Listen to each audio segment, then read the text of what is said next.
대통령이 자리를 비운 사이 정청래 당대표가 추진하는 이른바 1인 1표제, 왜 꼭 하필 대통령이 자리를 비웠을 때 그걸 추진할까? 친명계들 사이에서 공개적으로 반발이 나오고 있습니다. 정청래 당대표가 이 강성 지지층들의 이 표 권한을 극대화시켜서 당대표 재선을 위한 노림수를 이 대통령이 자리를 비웠을 때 추진하려는 건 아니냐라는 논란이 당 내에서 일고 있다라는 보도가 많습니다. 일단 정청래 대표 얘기부터 들어보시죠. 저는 지난 전당대회에서 강력한 개혁 당대표로 이재명 정부의 국민 주권 시대에 걸맞는 당원 주권 시대 1인 1표 시대를 열겠다고 약속했습니다. 그 약속을 실천하겠습니다. 나라의 주인이 국민이듯이 당의 주인은 당원입니다. 나라의 선거에서 국민 누구나 1인 1표를 행사하듯이 당의 선거에서도 누구나 1인 1표를 행사해야 합니다. 국회의원도 1표, 대의원도 1표, 당원도 1표여야 합니다. 이것이 보통평등 직접 비밀선거를 보장하고 있는 헌법 정신입니다. 민주당은 이 당원들이 대의원과 권리당원이 있습니다. 권리당원들은 흔히 이 강성 지지자들 개딸의 비중이 높습니다. 대의원은 오랫동안 이제 민주당을 지켜왔던 당원들인데 17대 1 정도로 표심이 반영돼 왔던 것이 그간의 어떤 민주당의 우려였는데 이걸 17대 1에서 1대 1로 만들겠다는 겁니다. 그만큼 개딸들을 중심으로 돼 있는 권리당원의 표심이 17배 강력해진다라고 봐도 무방한 겁니다. 그걸 추진하겠다라는 겁니다. 당연히 대통령이 자리 비웠을 때 당대표가 다음 당대표 재선에 유리하기 위해서 구조를 바꾸려는 건 아니냐, 흔들려는 거 아니냐라는 당내 논란이 일고 있습니다. 이현주, 한준호 의원 등이 공개 반발을 했습니다. 의견 수렴 부족하다, 즉흥 추진이다. 지도부 회의에서 반대를 했고요. 강득구 의원은 저 졸속 개혁이다라고 비판을 했습니다. 윤종근 의원도 당세 확장 장애다라고 강하게 비판을 했습니다. 친명계 의원들이 공개적으로 정청래 대표를 향해서 비판 내지 반발을 하고 있는 그런 상황입니다. 친명 모임 더민주혁신회의에서도 강하게 비판했습니다. 권리당원의 압도적 다수인 83.19%가 여론조사에 불참했다. 압도적 찬성이라는 자화자찬 나 뜨겁다. 의견 수렴 방식, 타이밍 면에서 자주 섞인 목소리가 본물 터지듯 들려온다. 라고 강한 친명계 모임에서 정청래 대표를 비판했습니다. 그러거나 말거나 정청래 대표는 추진하고 있습니다. 투표에 붙였습니다. 의견조사에 붙였습니다. 당원 1인 1표제 의견조사 결과 86.81%가 찬성이라는 결과가 나왔는데 참여율이 16.81%에 불과했습니다. 당원 1인 1표제 의견조사, 당원 투표 86.81% 찬성, 그러자 정청래 대표 찬성률이 90%에 가깝다. 거스를 수 없는 대세다라고 했지만 투표 참여율은 16.81%에 불과했습니다. 그러자 아까 친명계 더민주혁신회의에서 자화자찬 나 뜨겁다라고 강하게 비판을 한 겁니다. 이분은 왜 이럴까요?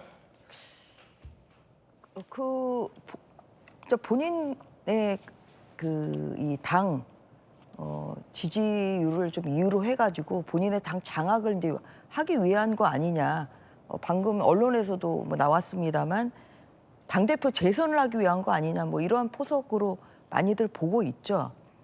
근데 저는 정청래 대표가 민심이 딴질보를 보면 민심의 척도를 알 수 있다고 했잖아요. 그렇죠. 마찬가지로 지금 개딸들의 목소리를 민심으로 생각하고 있는 것 아닌가 싶습니다. 그래서 저는 딴질보를 안 보기 때문에 딴질보 게시판에 뭐라고 써 있는지는 모르겠습니다만 아마 저런 이야기가 써 있지 않겠어요? 대의원이 뭐라고 그 당원들의 17배나 많은 17.5표라는 거예요. 대의원 한 표가 당원의 17.5표.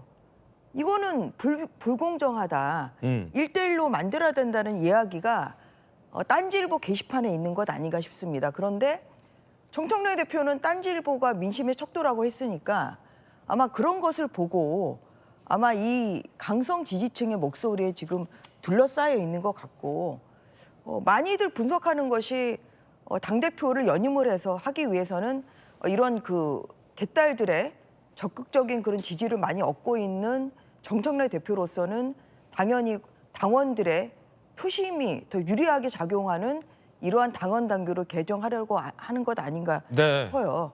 그런데 민주당의 이제 우려스러운 것은 민심을 좇아야지 이 강성 지지층의 목소리만 줬다가는 이것은 이게 배가 산으로 가는 그런 상황이 되는 것이기 때문에 그런 것이기 때문에 이제 최고위원들 사이에서도 반대가 있는 것이고 아까 나왔습니다만 이 투표 그 1대1로 하는 것에 대해서 사전조사를 했다고 하는데 거기에 참여한 숫자가 16.8%라는 거잖아요.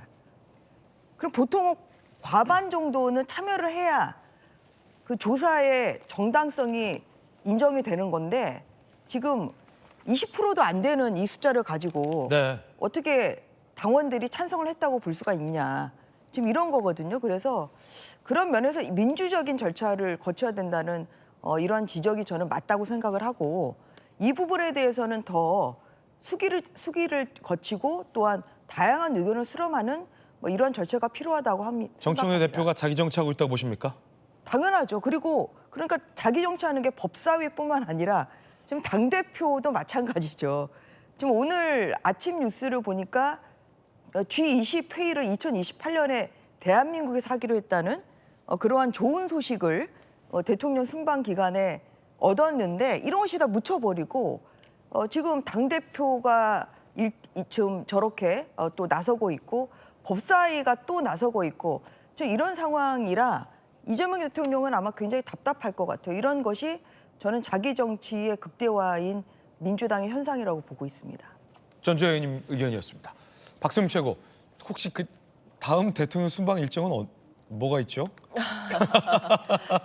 뭐 글쎄요. 일단은 근데 다만 이제 좀 말씀드려야 될 거는 사실 뭐 1인 1표제 논의가 뭐 정청래 대표 때만 나온 건 아닙니다. 네. 왜냐하면 이재명 대통령께서도 당 대표 시절에 어떤 당원 주권주의를 중심으로 내세우면서 실제로 그때도 이 대의원 표가 과도하게 이 당원들 표에 비해서 그랬죠. 대표성이 높다라는 이유로 좀 비율이 조정이 되는 일은 있었던 거거든요. 그러니까 저는 그 취지 자체는 대통령의 뜻과 그렇게 다르지 않다라고 생각하고 그런 의미에서 정청래 대표가 지금 오로지 자기의 정치만을 위해서 달려가고 있다라고 보기에는 대통령의 뜻과 일정 부분 궤를 같이 하는 그러니까 당원 주권 시대를 어떻게 보면 정청래 대표가 바통을 이어받아서 이어가고 있는 형국이기 때문에 그렇게 보기는 좀 어렵다라는 생각이 들고 다만 제가 봤을 때는 아무래도 좀 절차상의 아쉬운 점이 있다 보니까 네. 논란이 좀 커지는 것 같아요. 그러니까 이게 뭐 예를 들면 이 당원들의 의견을 수렴하는 기간이나 방식에 대한 문제 제기도 있었던 것이고 그러니까 너무 빠른 것 아니냐, 너무 짧은 것 아니냐, 혹은 응답률이 좀 부족한 것 아니냐 이런 지적은 사실 절차상의 문제 제기는 충분히 있을 수 있다라고 보거든요. 자화자찬 나 뜨겁다. 더민주혁신회의 친명 모임에서 낸 비판은 그거보다 훨씬 더 뭐랄까요? 더 강한 비판인데 이건 왜입니까?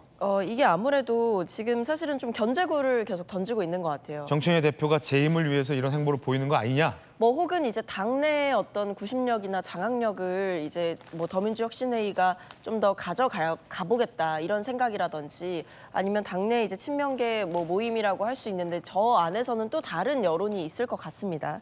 그래서 지금 보면 저는 이제 큰 궤에서는 뭐 크게 새로운 얘기는 아니다라는 생각은 드는데 다만 이제 뭐 그런 문제 제기가 있더라고요. 이제 대의원 표를 결국에 좀 축소시키게 되면 이른바 전략 지역이라던가 좀 굉장히 어려운 험지에서 뛰고 있는 사람들의 표가 좀 영향력이 떨어지게 되는 것 아니냐. 그러니까 즉 권리당원이 포진되어 있는 지역이 아무래도 뭐 수도권이 많다 보니까 결국 이제 험지라거나 다른 지역으로 가게 되면 뭐 영남 지역이라던가 이런 곳으로 가게 되면 그쪽에 있는 뭐 표심은 사실상 좀 오히려 뭐 대표성이 좀 떨어지게 되는 효과가 있는 것 아니냐라는 얘기를 하시는 것 같은데 여기에 대해서는 좀 당에서도 충분히 설명할 필요가 있을 것 같습니다. 실제로 그래서 박소연 수석 대변인께서 이번에 전략 지역에 대한 보완 내용이 분명히 개정안에 들어가 있다라는 얘기를 하셨거든요.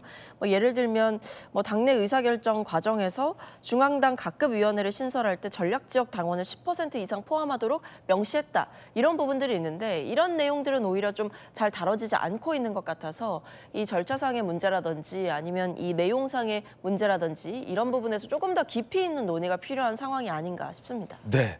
첫 번째 이야기 전해드렸고요.